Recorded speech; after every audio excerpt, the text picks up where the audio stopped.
Предлогот за именување председател и тројца членови на Регулаторната комисија за енергетика доаѓа од премиерот Ковачевски. Ги предлага Марко Бислимовски за председател, а за членови Александар Чеботарев, Фато Намбари и Мерита Дема. Бислимовски се предлага за втор последователен мандат да биде председател на Регулаторната комисија за енергетика и ова, според мене, е само уште еден доказ дека владата и партијата на Ковачевски се во краен очај и безизлезна ситуација. Можам слободно да предложам нова мерна единица за очај да биде токму Ковачевски со неговите вакви очајни предлози. Зошто ова го велам?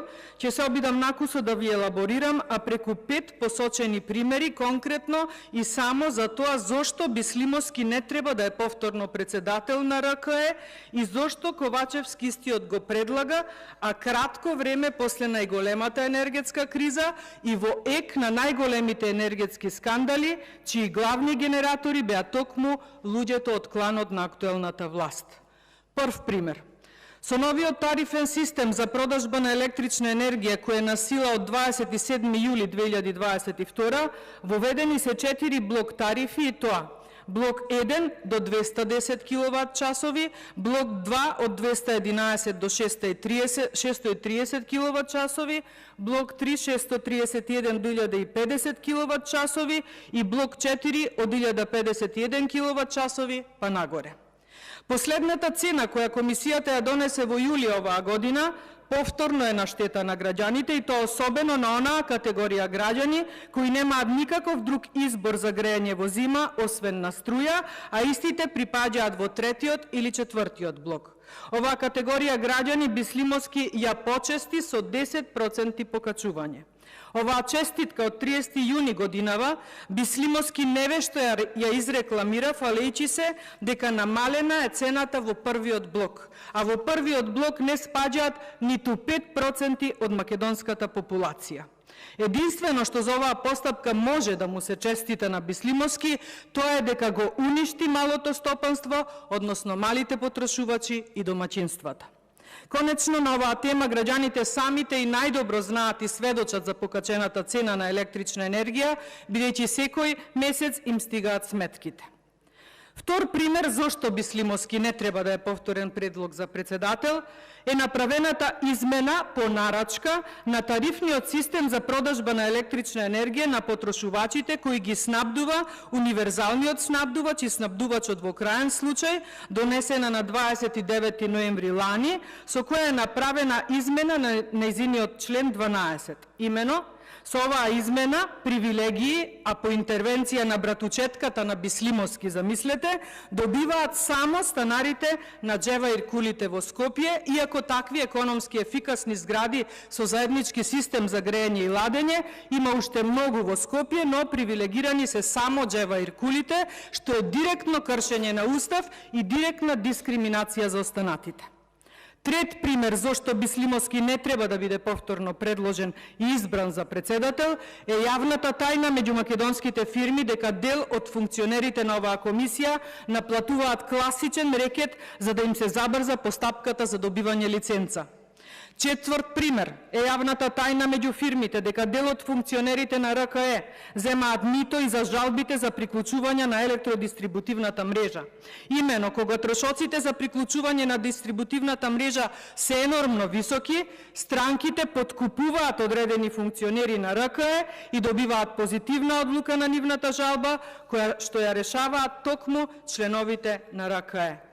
И петтиот пример зошто Бислимовски не треба да е предлог е што во изминативе 5 години на неговото председателствување со РКЕ вработени се 15 нови лица кои се или партиски војници или се роднини на високи партиски функционери.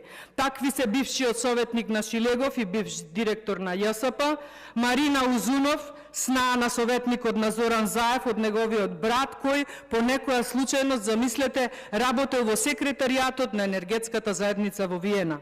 Понатаму, прва братучетка на Рената Десковска, сестра на сопругата на Јован Деспотовски, двајца роднини на министерот Љупчо Николовски и останати блиски, знајни и незнајни чеда на ова криминално дуо на СДСМ и на ДУИ. Поради сите овие посочени причини, велам дека е добро да се предложи, ќе повторам, нова мерна единица за мерење на очајот, да биде токму предлагачот Димитар Ковачевски, кој или вети овакви предлози, или нема ништо подобро и со подобро досие од овие луѓе. Мерита Дема, ако некој заборавил, ја повлекува минатиот пат од предлозите, бидејќи не исполнуваше законски услови да биде членка, а затоа што членот 17 од Законот за енергетика вели дека за член се избира државјанин на Република Македонија, кој во последните 15 години пред именувањето има најмалку 10 години работно искуство во областа енергетика. И сега, денес сме 12 јули 23, а Дема е родена на 29 јуни 90 и дипломирана на 8 ноември 12. Првото вработување е било од 14 март 13, што значи дека не го исполнува условот за законски предвидените 15 години работен стаж пред именувањето. Дали е ова грубо кршење на Законот за енергетика затоа што Ковачевски мора да ја оддаде признание на ДУИ за тоа што му ја спаси владата? Или дали намерно СДСМ и ДУИ назначуваат вакви кадри на вакви клучни позиции за да утре им подпишат секакви зголемувања на цените на струјата како би им течеле тендерските бизнис договори? Исти или сличен пример е и со предлогот Фатон Амбари да биде член на комисијата, бидејќи Амбари е економист, а законски во составот на оваа комисија мора да има само еден економист, а тој веќе го има, и тоа е Адриана Нелкова Чучук. И најновата неофицијална вест, која што ја добивме за време на паузата, е дека Александар Чеботарев е зет на сестрата Жулиета на министерката за труд и социјална политика, госпоđата Јована Тренчевска. Епа нека вие со среќа, колеги од владеачкото мнозинство. Едноставно е дека со оваа власт нема поместување чекор напред и поправање на грешките, туку напротив само враќање назад и повторување на истите грешки. И да, нема институција која што на ова би реагирала, затоа што сите институции се заразени од чумата на партизирање и послушност кон власта, па затоа довербата во судството е веќе на ниво на статистичка грешка и затоа младите и квалитетно образовани кадри си заминуваат од Македонија и не чекаат од оваа власт никаква шанса за нивната иднина. За крај, да ја подсетам македонската јавност дека од 9 ноември до 9 декември 21 имавме прогласена енергетска кризна состојба, која потоа се продолжи до 9 јуни 22. Следната беше од октомври 22 до април оваа година и ништо не се превзеде, освен што македонскиот народ стана посиромашен за 250 милиони евра народни пари, кои што се префрлија на сметките од ЕЛЕМ и МЕПСО, како би можеле, а видовме дека и тоа како можеле, да продолжат со нивната неуспешна, но сепак скапо платена работа. Со овие испумпани 250 милиони евра можеше да се изгради еден комплетно нов блок во Рек Битола или да се изгради било каков нов енергетски објект кој тоа како добро ќе ни дојдеше во тек на енергетските кризи.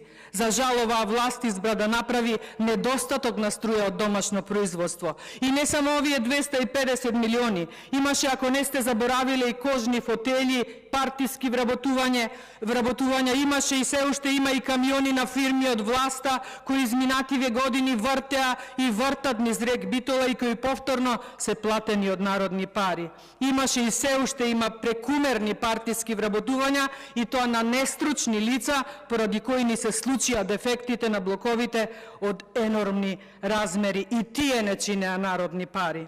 Ова никогаш нема да се заборави, затоа што ни се случи поради криминална власт. И наместо да има одговорност, напротив, има нови фирми за производство и промет на електрична енергија, чии собственици се членови од семејствата на актуелната власт. Уште малку време им преостана. Не знам зашто ќе го искористат, но нека бидат убедени дека ќе одговараат од прв до последен. И за Бислимовски, и за фирмите, и за велепредавствата, и за се што ни приредија изминативе цели 6 години. Колку сакаат, нека брзаат со инсталирање на нивни луѓе по институциите. Сето ова еден ден ќе се ревидира, а секој што мисли и се надева дека ќе продолжи како досега, многу скоро, брзо и силно ќе биде разочаран. Времето на криминалот истекува. Македонија мора да се спаси од ова зло. Ви благодарам за вниманието.